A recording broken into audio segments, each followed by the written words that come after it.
ng bayan, maasahan anumang panahon.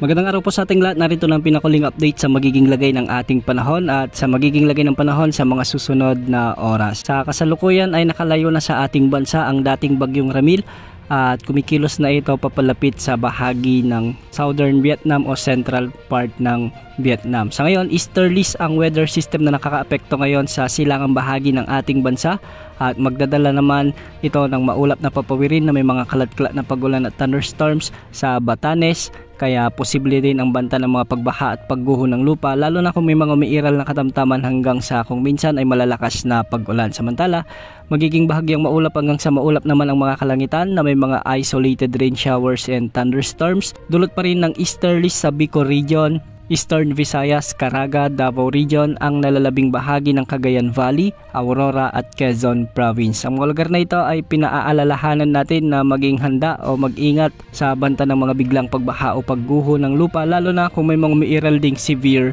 thunderstorms. Samantala ngayong gabi, asahan naman ang mga kalat-kalat na pag-ulan. Magiging bahagyang maulap hanggang sa maulap ang mga kalangitan at posible ang banta ng mga pagbaha at pagguho ng lupa kung may mga umiiral na severe thunderstorms sa nalalabing bahagi ng Luzon, nalalabing bahagi ng Visayas at nalalabing bahagi ng Mindanao. Sa kasalukuyan, wala tayong minomonitor na panibagong nagbabantang LPA o bagyo na posibleng pumasok sa ating area of responsibility o makaapekto sa anumang bahagi ng ating kapuluan sa susunod na 3 hanggang 5 araw. Base naman sa wind outlook na ating nakikita ay posibleng umiral ang mas malakas na pagbugso ng northeasterly wind flow o di kaya naman ay posibleng ideklara ng Pag-asa ang pagsisimula ng amihan season sa mga susunod na linggo.